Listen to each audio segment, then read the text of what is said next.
안녕하세요. 현실주의자입니다. 주말 잘 보내셨죠? 이제 공매도 재개가 한 달이 안 남았습니다. 그래서 대차 잔고랑 공매도 잔고를 보고 있는데 특이한 움직임이 보여서 그것에 대해서 다뤄보고자 합니다. 미세먼지가 없는 주말이었어요. 지금 벚꽃이 만개했다가 비가 와서 져버렸죠. 주말에 여러분들이 여유를 가지고 벚꽃도 구경하고 아주 풍성한 주말이 되셨기를 바랍니다. 전 가상화폐 시장이 굉장히 핫해서 지금 핫합니다.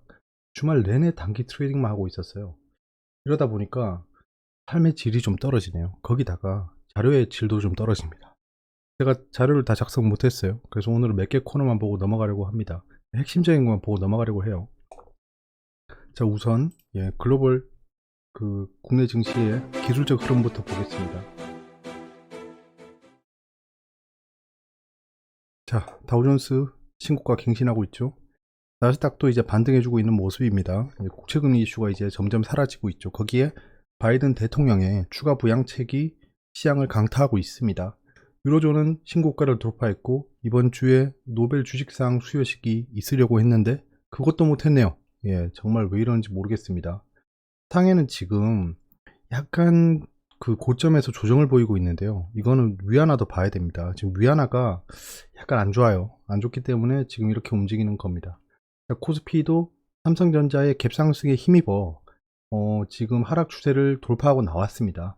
이제 20주선에 거의 키스를 할동말동하고 올라왔기 때문에 이번에 상승하면 굉장히 큰 상승이 나올 겁니다. 그런 걸 기대하고 있습니다. 이게 20선을 터치하고 좀 횡보하다가 올라가면 그냥 우상향 정도로 생각할 수 있는데 지금 20주선을 터치 안 했죠. 이러면 페일러 스윙이 발생했죠. 상승이 크게 나올 수 있다는 겁니다. 무슨 말이냐 하면 사람들이 기다리지 않았다는 거잖아요. 기다리지 않았다는 겁니다. 이렇게 보면 지금 트랩 발생하고 떨어졌는데 페일러 발생했죠. 자, 그럼 이렇게 올라갈 수 있다는 거죠. 기술적 분석상 그렇다는 겁니다. 코스닥을 보시면 20주선 밑에서 밑꼬리 달고 올라갔죠. 코스피가 슈팅이 나온다고 해서 코스닥이 따라가지는 않을 수도 있습니다. 그렇기 때문에 한국 증시입니다. 여기서 눈여겨봐야 될 게 투자자 예탁금이랑 CMA 잔고 돌아오고 있죠. 다시 130조를 넘기고 있습니다. 증시 주변 자금이. 자, 코스피는 3100을 다시 돌파했고 최고점 대비 3% 하락한 상태입니다. 대차가 좀 줄었는데요. 코스닥을 보시면 대차가 28% 줄었습니다. 이걸 좀 체크해야 돼요. 지금 기타 법인이 계속 팔고 있는 게 보이고요. 지금 보시면 공매도 잔고량은 계속 줄고 있다가 지금 좀 늘고 있어요. 이제 하락이 좀 주춤하고 있는 모습입니다. 공매도 잔고 공매도 금지 해제 기간이 다가와서 그렇겠죠. 말이 꼬이네. 자, 이제 이슈를 보겠습니다.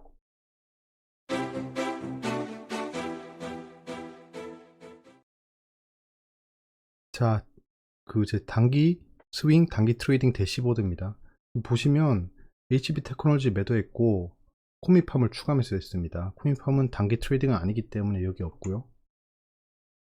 자, HB 테크놀로지 매도했습니다. 고점에서 매도했고요. 이거 설명했잖아, 그러고 보니까. 넘어가겠습니다. 코미팜도 추가 매수한 거 설명드렸죠. 이번에 변환사채가 발행이 됐습니다. 돈이 입금됐다는 거겠죠. 거기에 제가 생각했던 매수 라인까지 왔기 때문에 추가 매수를 했습니다. 그 이상도 그 이하도 아닙니다. 코인팜이 이대로 망한다라고 생각하지 않기 때문입니다. 망하는 종목을 살 필요는 없겠죠. 더군다나 지금 감사보고서 시즌이 지나고 올해 안엔 상폐가 되지 않는다는 겁니다. 횡령 배임이 발생하지 않으면요. 자, 오늘은 세 가지입니다. 공매도에 대해서 얘기를 하고 그 다음 배당 시즌, 가상화폐에 대해서 얘기를 해보겠습니다. 자, 지금 아까 보셨다시피 코스닥에서 대차 잔고가 30% 가까이 줄었죠. 그냥 볼게요. 어떤 게 줄었는지 봐야 될 거 아닙니까? 자, 잔고량 감소 탑 10입니다. 정렬은 잔고량 변화량 순으로 했고요. 잔고 변화량 순으로 했고 그 퍼센테이지를 입력해 놨습니다. 자, 신라젠이 가장 많이 줄었어요.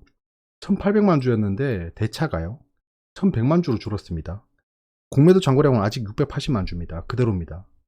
자, 코디엠, KD, 국일제지 많이 줄었죠. 이건 우리가 봤으니까. CMG 제약, 우리기술, AI비트, 서희건설, 큐로컴, 이화전기입니다. 갑자기 알람이 오네. 예. 깜짝깜짝 놀랍니다. 지금 가상화폐 시장이 계속 움직이고 있기 때문에. 자, 잔고량 상승 탑10을 보면 HLB가 굉장히 대차 잔고가 많이 늘었습니다. 거의 한 300만 주가 늘었어요. Q캐피탈 거의 한 400% 늘었습니다. 대차 잔고가 많이 는 건 이유가 있겠죠. HLB 생명과학 얘도 대차 잔고가 90% 가까이 늘었습니다. 183만 주였는데 352만 주가 됐어요. HLB 그룹주에 대해서 대차를 실행했다는 겁니다. 이게 보여주기식 대차일지 아니면 공매도 재개를 대비한 대차일지는 모르겠지만 일단 이 두 개가 굉장히 많이 늘었다. K맨, 인터파크, 캠시스, KG, ETS는 무한대입니다. 왜냐? 대차 잔고가 빵이었는데 이번에 거의 한 68만 주가 늘었어요. 리더스 기술 투자, 파루, 제닉 이런 종목들의 잔고량이 급등했습니다. 신라제는 왜 대차 잔고가 줄었을까요? 그냥 깊게 생각 안 하고 두 가지 이유가 떠오르더라고요. 첫 번째, 상장 폐지를 예상해서 대차를 가지고 있을 필요가 없는 거예요. 이거 어차피 상장 폐지하니까 적립매매 때 사서 상환해야지. 수수료가 절감되는 거죠. 요런 이유가 있을 수도 있고, 두 번째, 호재 발생해서 조기 상환했을 수도 있습니다. 만약에 신라젠이 엄청난 호재가 발생해서 거래가 재개된다 라고 하면 빨리 갚아야겠죠. 예. 공매도도 갚아야 되고 난리 날 겁니다. 그리고 뭐 오세훈 후보 신라젠 가지고 있다고 지금 재산 공개했죠. 자, 공매도 금지 해제 기간이 한 달 남았습니다. 금융위가 5월 2일까지 공매도 금지 추가 연장을 결정했었죠. 자, HLB 대차 잔고가 폭등했습니다. 좀 이해가 안 가죠. 지금 HLB는 급락을 했다가 거의 반등을 해준 상황인데요. 뭐 최근에 조정을 다시 보이고 있긴 하지만 굳이 대차 잔고를 저렇게 많이 빌려간 이유가 있을까요? 그럼 빌려준 사람은 누구일까요? 그것도 신기해요. 누가 빌려줬을까? 거기다가 지금 우리가 수급을 봤는데 여기 보이시지만 공매도 잔고가 갑자기 폭등했어요. 이해가 안 됩니다. 이건 다시 봐도 이해가 안 되네요. 지금 공매도 금지 기간 아닙니까? 이 정도가 늘어날 만큼 그 시장 조성자가 하지도 않았을 겁니다. 유동성 공급자랑. 그러니까 이거는 정말 이상해요. 이상합니다. 이거 뭐 이유는 제가 설명드렸으니까 넘어가는데 이거 제가 금감원이나 거래소에 문의를 할 예정입니다. 이 답변을 좀 들어봐야겠어요. 근데 제가 문의할 시간이 될지 모르겠습니다. 그 다음 주 내로 한번 해보겠습니다. 그리고 배당 시즌이 도래하고 있죠. 삼성전자가 13조 역대급 배당금을 지급한답니다. 자, 보시면 코스피의 배당금 총액이 약 29조입니다. 29조고 삼성전자가 약 13조를 배당합니다. 이거는 왜 배당이 는지는 아시겠죠? 배당이 늘었습니다. 한국전력도 굉장히 많이 주죠. 하오. 한국전력 하면 현실주의자. 현실주의자 하면 한국전력. 좋습니다. 이게 이제 고유명사가 돼야 돼요. 고유명사. 왜냐하면 이게 배당을 많이 준다고 좋은 건 아닙니다. 코스피에서 외국인 비중이 36%죠. 그럼 29조에서 약 36% 하면 10.44조입니다. 10.44조를 들고 나가겠죠, 외국인이. 뭐 재투자하면 관계없지만 지금 계속 팔고 나오고 있는 마당에 무슨 배당이 나왔다고 재투자를 하겠습니까? 그래서 욕성금에 대한 우려가 있다. 지난해 4월 이때는 좀 얘기는 다르지만 원달러 환율이 9원이 급등했다. 다시 1210원대에서 마감. 이게 배당 시즌이 되면 역성금 우려가 발생해요. 외화 찾아 나갈 거 아닙니까? 그러면 환율이 약세를 보인다. 이게 4월에 그냥 고유 이벤트입니다. 그래서 원달러 환율이 약세를 보일 수 있다. 그리고 가상화폐 시장입니다. 자, 알트코인이 폭등했죠. 지금 알트코인 난리입니다. 지금 난리예요. 옆에서 계속 보고 있는데 지금 난리네요. 이제 다 폭등하고 나면 그때 유입될 겁니다. 사람들도. 그러니까 제가 한창 얘기할 때는 가상화폐 같은 얘기하고 있어 라는 반응이 굉장히 많았잖아요. 근데 지금 뭐 알트코인이 뭐 3배, 4배 오르는 거 천지입니다. 저는 지금은 이제 거의 다 청산하고요. 단타 위주로 투자하고 있습니다. 저 슬슬 빠지고 있습니다, 이제. 아, 참. 가상화폐 시장 알트코인이 폭등하고 있는데요. 자, 보시면 이거 그냥 옆에 틀어놓을게요. 자, 한번 보세요. 이게 지금 현재 가장 핫한 비트 토렌트인데요. 지금 얼마지? 잠깐만요. 자, 야야. 가야지. 지금 10.4원이네. 지금 보시면 여기 31억이 10원에 걸려 있습니다. 이거 금액입니다. 금액. 자, 10.1원에는 46억이 걸려 있어요. 자, 이거 뚫을 수 있을까요? 자, 이만큼 가상화폐 시장이 굉장히 핫합니다. 거래대금이 굉장히 많아요. 굉장히 많습니다. 그리고 재밌는 게 있었는데요. 이게 블라인드에서 발췌했습니다. 코인에 대한 얘기를 하고 있는데요. 예. 저 때 매수할까 말까 하다 매수 안 했습니다.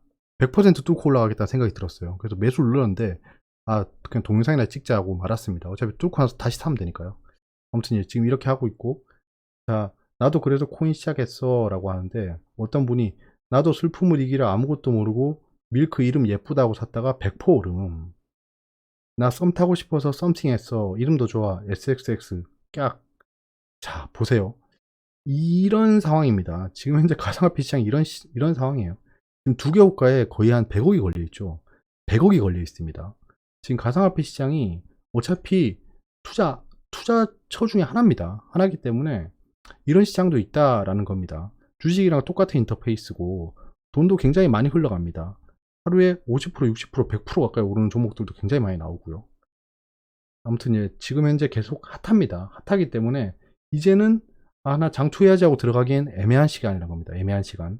거기다가 김치 프리미엄이라고 하죠. 김프라고 하는데 한국이 유독 더 비쌉니다.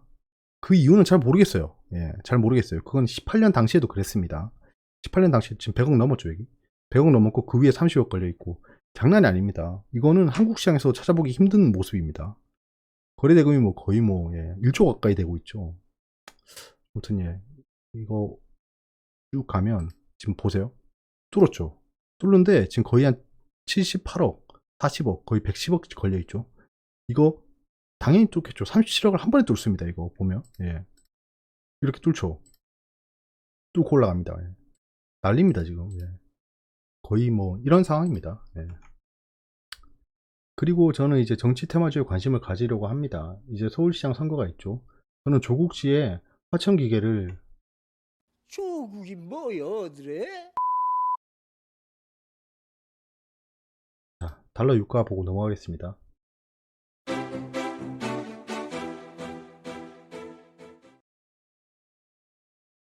자, 달러가 점점 강세를 보이고 있죠.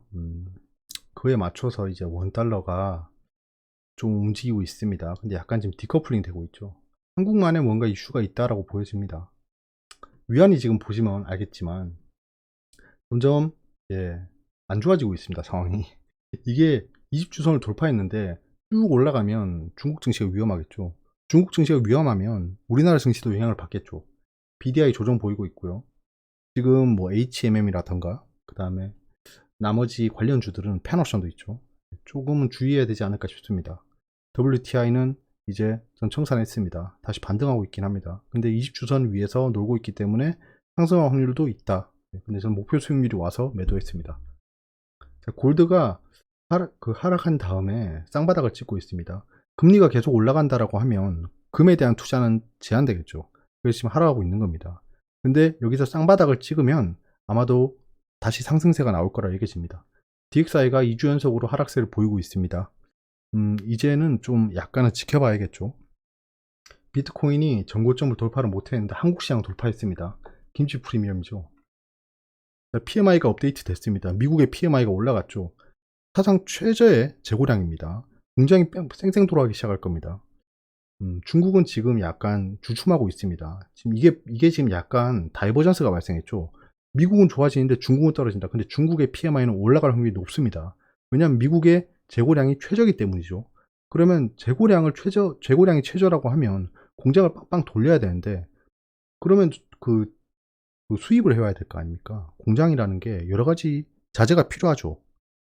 독일도 지금 현재 굉장히 좋아지고 있고 이건 자동차 산업이 좋아지고 있기 때문이겠죠.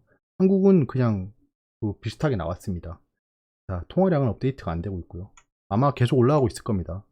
자, 대차 대조표는 지속 상승 중입니다. 연준은 계속 자산을 매입하고 있다. 거기에 바이든 부양책에 계속 발행되는 국채를 매수하겠죠. 매수하겠죠. 테드 스프레드 변함없고요.